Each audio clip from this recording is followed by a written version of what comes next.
welcome to A2W Games. I'm your host, Adrian Frio, and this is my co-host. Hey, Mr. Meadow. How you doing, man? Not bad, you? All good? Yeah. Welcome to A2W Games, the new social app for all gamers. We are a community run by gamers that host gaming tournaments via our website, a2wgames.com. We analyze the game data throughout the tournaments with the aim of providing you with all those important statistics to help you improve your experience. So don't wait, register today at a2wgames.com and follow us on Facebook and Instagram for news on what's going on and info on our up and coming tournaments. We're also on Patreon, so if you'd like to support us, you can pledge as little or as much as you like. Every little bit helps. No more Patreon talk. No, we're way past that now. Yeah. Let's get into the important bits. Exactly. So today's topic is one topic. We're just gonna go with one thing, right? Yeah. Amish? So basically, the topic today is what is your all-time favorite game franchise and why? Game or franchise, or both? Yeah. And why? So, you want me to hit this one off first? Amish? Yeah, off you go. Okay. So I think we all agree and we all know that my favorite game is Uncharted because I've said it in last week's podcast as well. Yeah. So I just wanted to say something. So I need to get something on my chest first and foremost is that my top two favorite games of all time are from the same developer. Yep. They're a Sony-owned studio, so there he goes again. I'm a fanboy.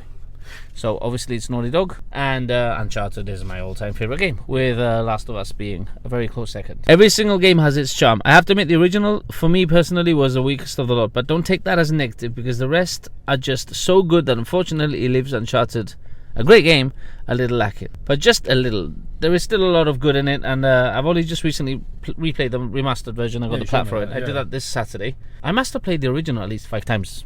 Probably by now, fully. Between PS3 and PS4. Yeah. I got the plat on the PlayStation 3, so this is my first time coming back into it in the remastered. Actually, not the first time because I already played through on crashing mode. Yeah. And I forgot that I had done crashing mode, so recently I just went back and just polished up the little trophies. Yeah. So I'm gonna go back into Uncharted 2 as well. So I want to do them all. Oh yeah, definitely. I couldn't decide if I was put on the spots which one in the franchise is my favorite because they're all great in my opinion. However, if I had my ballsack in a vice and had to answer, they'd have to squish my because I can't decide between Uncharted 2 and Uncharted 4. Both are immense with their blockbuster-esque sections and really will end up blowing you away, especially if you've never played them before. So who can forget the train section in Uncharted 2 or the rooftop helicopter chase? Or who can forget the chase in Uncharted 4 and that ever so glorious mud and bridge sequence? That mud, it got so much hype. The mud on his clothes, you know, when it was being pulled around with this. Dragged around, Yeah. That was amazing. So it's impossible to choose between, the beautiful environments and the best character acting in the game, in any game I've ever come across. Each set piece is set up so brilliantly. It just moves from one. You can tell that one to the next. And they've obviously really sat down and had storyboards and decided how this was going to work. This is like a major, more than a major game. motion picture rather than a game. But that's where gaming is going now, I think. Uncharted has become like the blockbuster kind of game, but so has Gears of War. Yeah. Gears of War. Yeah. The only reason we would have an Xbox. Oh yes. So anybody selling a cheap Xbox, give me a call, but it's only for Gears of War. Now there is one in the series which was outsourced. It wasn't done by Naughty Dog. It's Uncharted Golden Abyss for the Vita. Yep. Created by Ben Studios. Again, we both got the plat for that. Yes, we do, and it was an amazing game. Yes. I really enjoyed every minute of it, and also it was just. It came out at the same time that Uncharted 3 got. It's 2011, if I'm not mistaken. It was by Ben Studios, the semi-small studio that recently released Days Gone. Again, for me, a great game. And also, definitely worth mentioning is Lost Legacy, which is actually a spin-off. Yeah. But also, that's actually done by Naughty Dog, and it's a really good game. And you get to learn a bit about about Chloe and ex-mercenary Nadine. They say Nadine Ross, but I call her Nadine. I think it's just the way we pronounce it. Yeah, they say Nadine, I say Nadine, potatoes, and all that crap. Very good. That spin-off is very good, and I especially like the open area. Basically, you go where you want, do what you want, find the treasures and all that stuff. So, what a guy. Every time he's on screen, I feel the urge to buy him a box of Cubans. I don't smoke myself, but, I mean, he loves his Cubans. He always comes across as an inspirational father figure, always turning up when the heat is at a max and saving the day. It is a perfect relationship, the outlandish, impulsive and overexcited Nate, with a calm, cool, sophisticated comrade with a flying license to boot, because he always flies in his plane. Yeah. Sometimes in a boat, but mostly in his plane. He will turn up when things get really heavy. Needed, yeah. When Naughty Dog decide, we've put far too many enemies in here. let's just get Sally. Let's just bring in and, Sally. and with the pile of gold in the boat, maybe. Yes, why not? He'll find it somehow. So I'm just going to sum it up. To sum it up, beautifully crafted levels with incredible attention to detail, insanely good characters. I wish were real and I could have a conversation with, which is true, because I wish they were real. I mean, the closest one we had was Nathan Fillion when they did the fan-made movie. That was very good. Oh yes, extremely. Fan-made movie.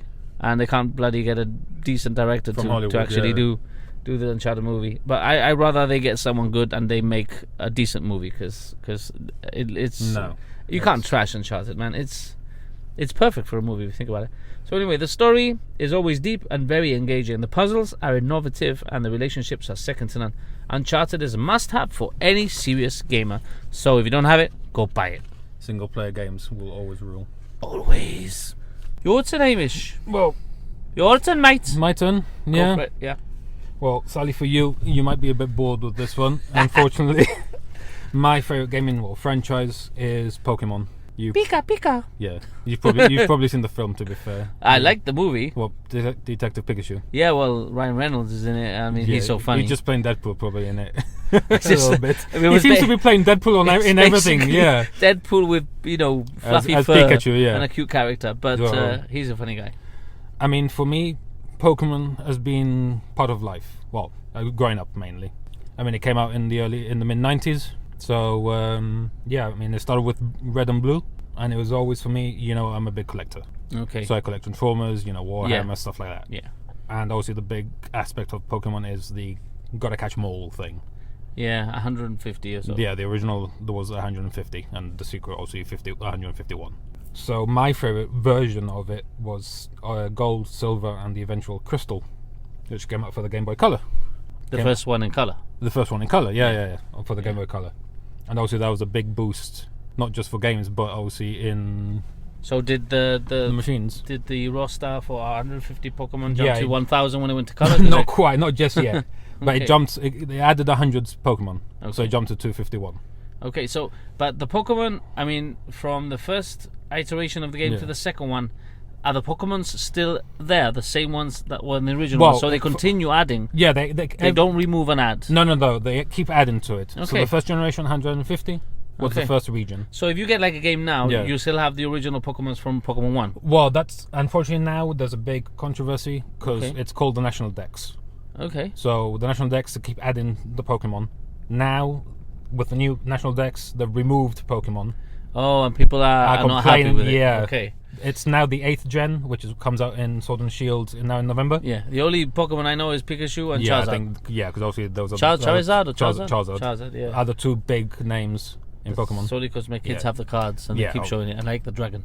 Again, that was another collecting aspect because I used to collect the cards. Exactly. And also the first 10 years I used to collect cards before I went on my travels and sort of fell out of that. But then obviously Red and Blue had the first region, which was Johto.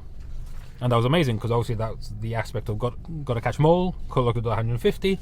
So when Gold and Silver came out, which is my favorite game, like I said, finished the game, tried to catch all the Pokemon. Yes. Got to the end game, and it opened up a whole new region, which was the original game from the first games. That's really cool, though. So it had a sort of two games in one. Yeah. So you could go back to the first game. Was it only unlocked once you collected all of them? No. It was the end game. Okay. After the game, yeah. All right. So once you finish the original, the game new itself, game, then it opens up. Opens the original map, which is cool. So it's literally two games in one. It's like going back home. So that's why it's still my favorite game after nearly 20 years. Can you imagine? I mean, you have to have been born with it because I was born with a Sega Mega Drive. That's the thing. So for me, unfortunately, Pokemon doesn't do it for me. But I know that if I was introduced to a Nintendo back then, then chances I would have been really heavy into it now. And since then, every time they have a new generation come out, they add new Pokemon.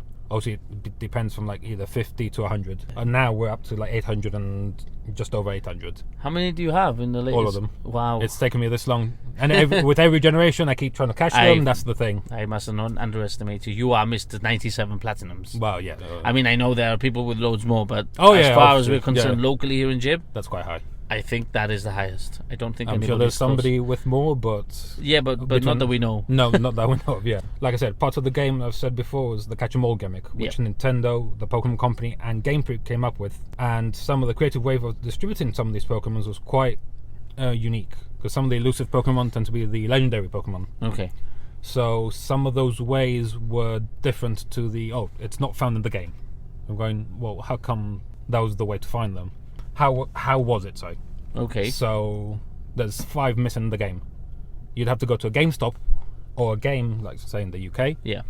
And you have to go with your cartridge and you have to download it from a machine. Right, so in the corner of the shop. They're there. They're there. You have to literally You go to the have shop to go physically to the if shop you want that if you want that Pokemon. That's a very clever way of Yeah. GameStop in making some money. But then obviously, whilst I'm here, I'll get that Pokemon. yeah, and you I'll buy some, you know? the cards or whatever. So clever. But then obviously, Nintendo being Nintendo, Yeah. they would also release 2 versions of the same game with exclusive Pokemon in each. Okay, so you So had you to don't- buy the 2 different games to be able to get all of them. Yeah. Wow. So rather than 150, you Is this why Sun and Moon and stuff like that? Yeah, that's why you get 2 versions of each. Because my son has Sun and my daughter has Moon. Yeah, apparently. and also you swap between each other and Yeah. all that. Yeah, you yeah. unlock Pokemon in each one. Well, you did explain to me Yeah. this when I bought them. You but tried to, it I went was straight trying. over my head. I was trying to explain it. Yeah. straight over my Which head. is a nice concept. Don't get me wrong. It is, yeah. And yeah. also, when you trade, some of them will evolve when you trade them. So It's- that's another it's aspect just, to it. Like it just adds to the whole fact that you're buying the same game, Yeah, it's but you basically have the same different game. Pokemons Yeah, available yeah. in it, or exclusive ones. And then obviously it's cool because if you go with a friend and you're both into Pokemon, you'll both buy a different one, That's the thing. and it adds a bit of a gaming relationship. You need to be with your friend to get those Pokemon. Yeah, I mean there are some games like Black and White which had some differences. Where in one game it was a city, in another game it was a forest. So there are minor differences. Most of the games don't have a difference. It's just different Pokemon you'll find. All right. Okay. Not majors, but it was enough. All right. But now that my son's into Pokemon, like your son is, yes. not so much you, but your son, Yeah. he's now into Pokemon. He's going through Let's Go Pikachu, Yes, he is. which Yeah. he's quite big into. So Yeah. I'm trying to help him through that Yeah. because obviously It's an easy way to start. yeah, it's an easy way. I play obviously I play Pokemon Go. So whatever I catch, I just send to him Okay. as if he's caught them. Yeah. So it's well like, ooh. done, Hamish J. Yeah, it's like kind of like there you go. For free. You didn't have to do any of the dirty work, but there you go. So yeah, that's the aspect of the thing. So now with new Sword and Shield coming out in this November, I'll buy the double pack. I get one version. he gets it. He gets the other version. That's clever. So we'll both get both missing Pokemon from each. oh, it's version. so handy having a little game. That's of the Sun, thing. isn't it? Yeah. I know what that's like. So Awesome. can't wait for November. Yeah. I won't get the exclusive Switch Pokemon, the actual handheld the machine. Okay. I would like to.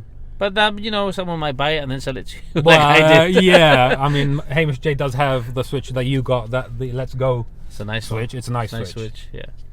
That's his Switch now. like that. So his, I say, Well, yeah. His. his. Until he doesn't use it and then it's yours. It's mine. Yeah. That's hopefully the plan down the line.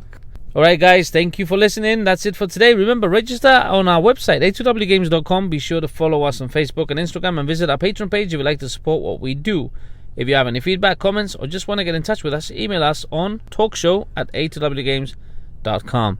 Thank you. Until next time. Bye.